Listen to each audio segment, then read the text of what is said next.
And out of all the social media apps out there, what's your favorite? Well, I have a love-hate relationship with this platform, Pinterest. I don't get it.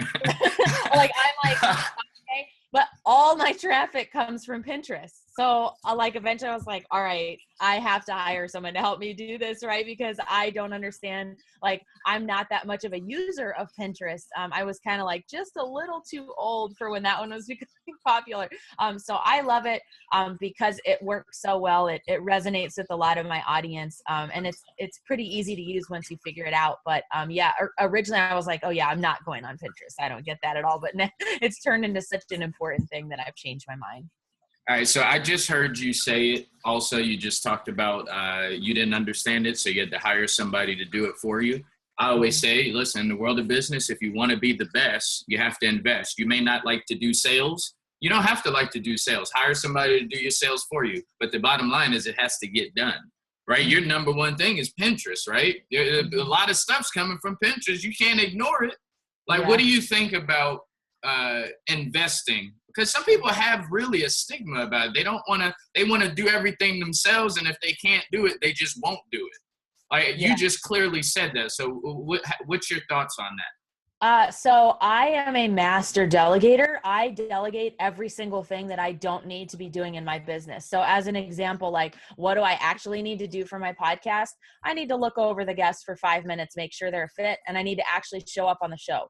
Every other aspect of that process, the reminder emails, the calendar connections, making sure we have their bio and headshot, scheduling it on Libsyn to go out, scheduling it on my website to go out, graphics. I don't need to do any of that. I'm not good at any of that. So I focus only on the stuff that I have to do, or that I'm the only one who can do it. You know, writing blog posts, being on the podcast, making YouTube videos. Someone on my team can't do that.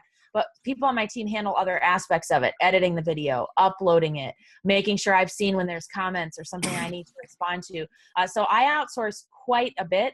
Since I do all the writing in my freelance business, the other parts of my business are probably 70 to 80% handled by my digital team, because I've made the choice to spend most of my time with the writing. But I have a business manager who does everything from my email newsletter to strategy to she managed most of the virtual summit.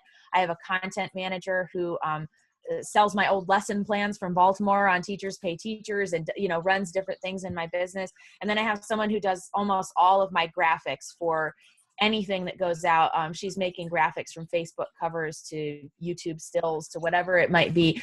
So for me, that stuff I'm not good at. I don't like doing it. So why do it? You know, why would I, if I could make $50 or $100 or $500 an hour doing something else, why spend my time doing $20 an hour tasks that I don't like and I'm not good at? It's an obvious, hey, if I free up 10 hours having someone else who's a pro do that, much like how my clients are hiring me to do the thing they're not good at, then I have those 10 hours back to go make money with, or to take time off with, or whatever I want to do. So everyone thinks they need to do everything themselves.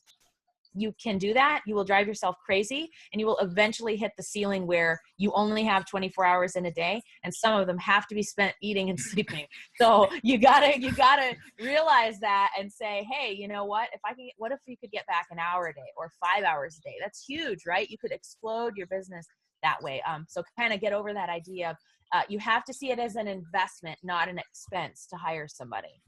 Yeah, and are there any red flags with these virtual assistants? Yes.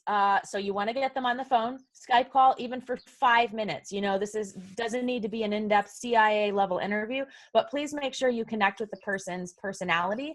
I hired a business manager once where I kind of knew from the first call, I was like, we're not really jiving. Like, she's not really getting the vision of my business and where I want to take it. And then when I interviewed my business manager I have now, she was right on board. And like all the pieces that are missing from Laura, she was like, oh yeah, I'm a pro at that. I'm great with details. I'm really good at that. So get the person on the phone. You'll be surprised. Someone who looks great on paper may be terrible on the phone. And especially if they're going to be your customer service rep, you need to know that ahead of time. So get them on the phone.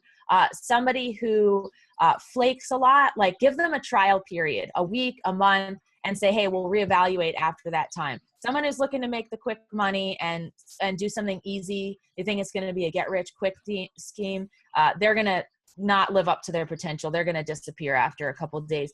But somebody who really wants you as a client is going to over deliver.